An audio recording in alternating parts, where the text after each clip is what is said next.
Weather system খুব একটা উল্লেখযোগ্য কিছু নেই।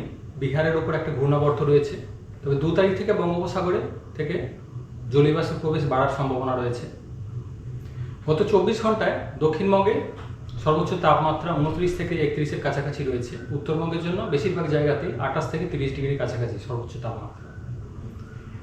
তো আগামী 3 দিন 29 থেকে 2 তারিখ পর্যন্ত প্রধানত শুষ্ক ওয়েদারই থাকবে।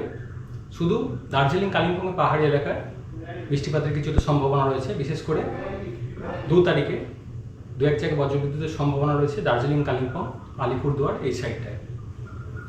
3 তারিখে উত্তরবঙ্গ, দক্ষিণবঙ্গ 2 জায়গাতেই হালকা থেকে মাঝারি ধরনের বৃষ্টিপাতের সম্ভাবনা, সাথে 2-1 জায়গায় বজ্রবিদ্যুৎ এবং দমকা হাওয়ারও সম্ভাবনা রয়েছে। 4 তারিখে প্রভাবটা মেনলি দক্ষিণবঙ্গেই থাকার সম্ভাবনা, হালকা থেকে মাঝারি ধরনের বৃষ্টিপাত, 2-1 জায়গায় বজ্রবিদ্যুৎ এবং দমকা হাওয়া থাকার সম্ভাবনা 4 তারিখেও। উত্তরবঙ্গের ক্ষেত্রে 4 তারিখে কমে যাবে, মেনলি দার্জিলিংয়ের ক্ষেত্রে কিছুটা প্রভাব থেকে। 5 থেকে 6 তারিখ প্রধানত শুষ্ক ওয়েদারই থাকবে। তাপমাত্রা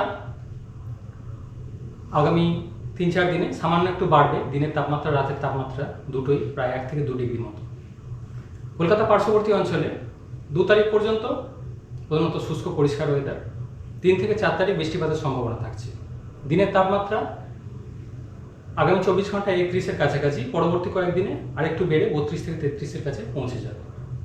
দার্জিলিংয়ের জন্য 4 তারিখ পর্যন্ত বৃষ্টিপাতের সম্ভাবনা থাকছে 2-1 জায়গায়, মেনলি 2-3 তারিখ নাগাদ প্রভাবটা কিছুটা বেশি থাকবে। দীঘা পার্শ্ববর্তী অঞ্চলে 2 তারিখ পর্যন্ত শুষ্ক ওয়েদার। 3 থেকে 4 তারিখ এই পিরিয়ডটা বৃষ্টিপাতের সম্ভাবনা থাকছে দীঘার জন্য। সর্বোচ্চ তাপমাত্রা 32 থেকে 34-এর কাছাকাছি থাকবে দীঘার।